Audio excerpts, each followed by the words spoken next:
जय हिंद दोस्तों, मैं हूं मेजर गौरवारी और आप देख रहे हैं मेजरली राइट। अच्छा, 2+2 डायलॉग ऑस्ट्रेलिया और इंडिया का खत्म हो गया। नई दिल्ली में डायलॉग हुआ था और इस डायलॉग में क्या होता है कि मिनिस्टर ऑफ एक्सटर्नल अफेयर्स और डिफेंस मिनिस्टर मिलकर अपने काउंटर पार्ट से मिलते हैं। यानी कि तो 2+2 में जैसे कि ऑस्ट्रेलिया की तरफ से होंगे रिचर्ड माल्स और पेनी वोंग, और भारत की तरफ से होंगे डॉक्टर एस जयशंकर और राजनाथ सिंह जी। तो दोस्तों, इस प्रकार से बातचीत होती है 2+2 में। ये दिखाता है कि एक देश का दूसरे देश से कितने घनिष्ठ संबंध हैं। और देखिए ना, जब प्रधानमंत्री लोग जाते हैं तो ये एक बड़े लेवल पे बात करते हैं। 2+2 में क्या होता है कि बड़े लेवल पे तो बात होती है, स्ट्रेटेजिक लेवल पे बात होती है, लेकिन जो फोकस एरियाज हैं उन पे भी मिला जाता है। यानी कि प्राइम मिनिस्टर एल्बनीज अगर मिलते हैं प्राइम मिनिस्टर मोदी से, तो वो एक चार्टर होता है, फिर उसको किस तरीके से आगे एग्जीक्यूट करना है, आगे इंप्लीमेंट करना है, तो इसको कहते हैं 2+2 डायलॉग। ये एक डिटेल्ड डिप्लोमेटिक कॉन्वर्सेशन होती है दो देशों के बीच में। तो भारत में हुई थी ऑस्ट्रेलिया और इंडिया के दरमियान। अच्छा, इसमें दो तीन चीजें डिस्कस जो करी गई हैं मैं आपको बता देता हूं। स्ट्रेटेजिक पार्टनरशिप को अगले लेवल पे ले जाने की बात हुई थी कि स्ट्रेटेजिक पार्टनरशिप हमारी और ऑस्ट्रेलिया की मजबूत है और अब हम चाहते हैं कि इसको एक नेक्स्ट लेवल पे ले जाएं। पहली बात तो ये हुई। फिर talk centred around deepening military cooperation in critical areas. अब देखिए, डीपनिंग मिलिट्री कोऑपरेशन, एक बात ध्यान रहे कि ऑस्ट्रेलिया और इंडिया दोनों क्वाड के मेंबर हैं। मैं आपको बता देता हूं ये कहानी किस तरफ जा रही है। अभी आपको लग रहा है ना ये मामला पूरा बोरिंग सा, अच्छा ठीक है ना। आप ये कह रहे हैं कि साहब राजनाथ सिंह जी भी मिले, डॉक्टर जयशंकर भी थे, वो पेनी वोंग भी थी और वहां पे रिचर्ड माल्स भी था और सब लोग थे और आपस में उनकी बातचीत हुई और ठीक है। नहीं, ये जो स्टोरी है दोस्तों, ये अलग डायरेक्शन ले रही है, अलग टर्न ले रही है। और स्टोरी है क्या? ये एंटी सबमरीन वॉरफेयर की उन्होंने बात करी है। एंटी सबमरीन कैपेबिलिटी, किसकी सबमरीन? एक मिनट, चाबी ये है किसकी सबमरीन। ये देखिए, anti submarine warfare and air to air refuelling. तो जब हम एंटी सबमरीन की बात करते हैं, जाहिर सी बात है दोनों के दोनों बात कर रहे हैं चाइनीज। हाँ, ये मीडिया में नहीं आएगा, अगर कोई जॉइंट स्टेटमेंट है तब नहीं आएगा, बात नहीं करेंगे चाइना की, लेकिन सबको पता है कि ऑस्ट्रेलिया और इंडिया मिलकर चाइना को ठोकने का प्लान बना रहे हैं।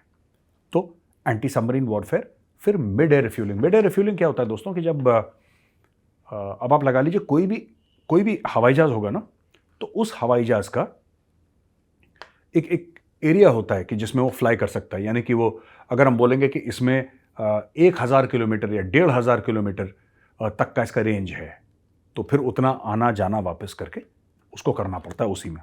जैसे अपनी गाड़ी का माइलेज होता है कि साहब एक बार आपने टैंक फुल कर दिया तो आपने बोला कि नहीं 500-700 किलोमीटर तो गाड़ी चलेगी, आपको पता रहता है ना। वैसे ही हवाई जहाज में भी होता है, एक बार टैंक फुल कर दिया तो एक लेवल तक हवाई जहाज चलेगा, उसके बाद तेल खत्म हो जाएगा, तो उसके पहले उसको वापस आना पड़ता है।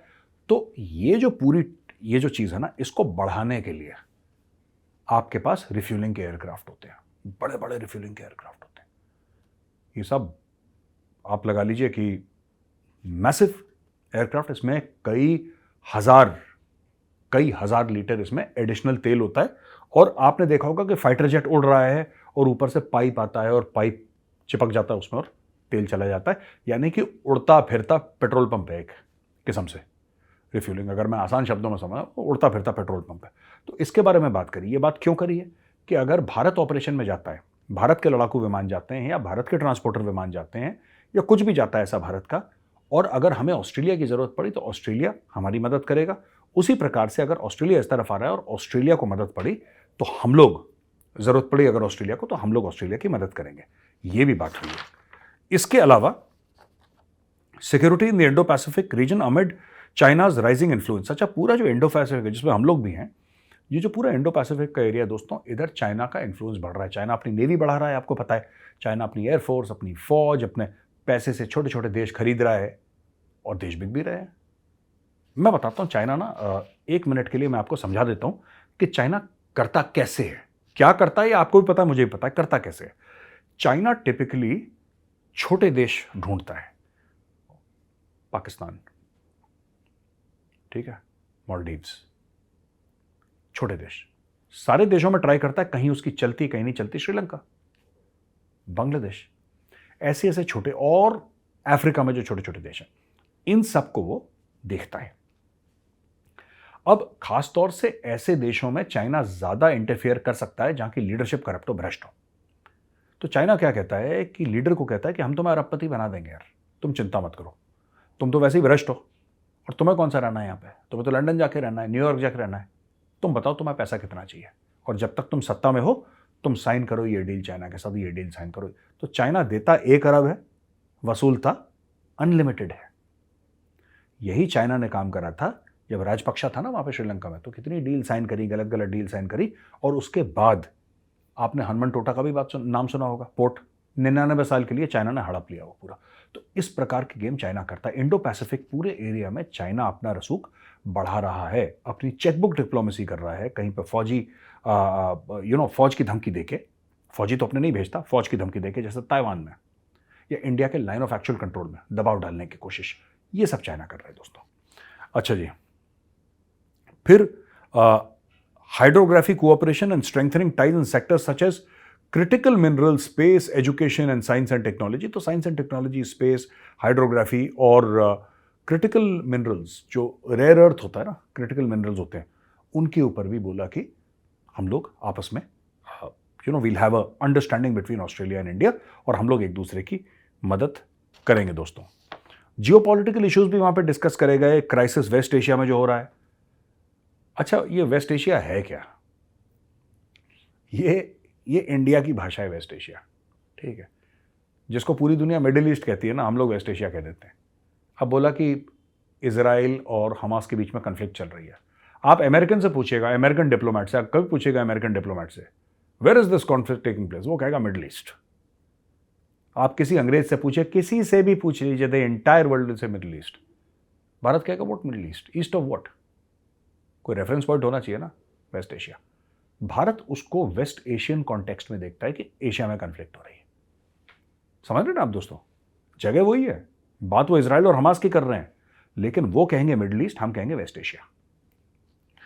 अच्छा जी, राजनाथ सिंह जी का इसमें कमेंट आया है, उन्होंने एक स्टेटमेंट दिया है कि defence has become one of the most important pillars of a strategic partnership, we will move ahead today to take this partnership to the next level. यानी कि जो डिफेंस है, जो जिसको कहते हैं ना, जो सेनाएं हैं हमारी, वो हमारे और ऑस्ट्रेलिया के बीच में, हमारी जो ऑस्ट्रेलिया की पार्टनरशिप है उसमें एक बहुत अहम किरदार प्ले करता है, बहुत अहम पार्ट प्ले करते हैं सब लोग।